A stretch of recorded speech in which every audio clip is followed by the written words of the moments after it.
My dear friends, ito yung mga cards na dapat mong i-mine kaagad na yung tipong makakasulit ka dahil paldo. These are the cards na yung tipong bagsak presyo talaga from the seller. The seller has to let go with the card and bibenta lang nila ng mura para maibenta ka agad. At saka masasabi mong legit si seller kapag collector din siya. Kasi tignan mo, nilagyan ng silica yung kanyang card for additional protection. Ito lang yung masasabi ko. Maganda at saka hindi basta-bastahin din yung casting. Yung kanyang paint job sa kanyang hood, panalo po. The interior is red and red din yung Hot Wheels indication niya sa kanyang body panel. Kung titignan nyo rin, may indication din siya ng 55th Hot Wheels and ang kanyang wheels golden.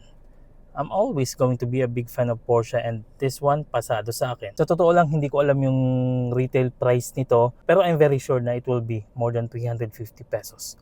So para sa akin, ito yung presyong paldo. And sometimes my stupidity gets ahead of me, my dear friends. Nilike ko kaagad kasi alam kong mahal talaga itong mga ganitong card.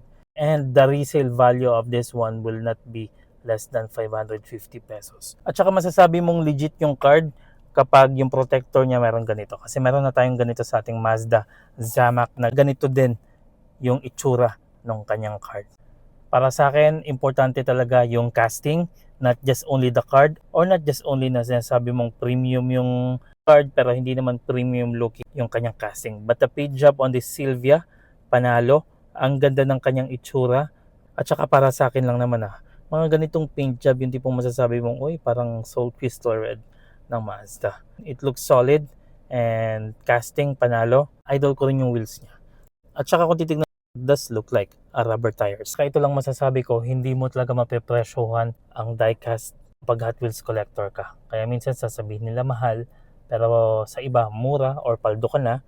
Pero sa tingin ko paldo naman ako. Anyway, let me know in the comment section. Happy hunting!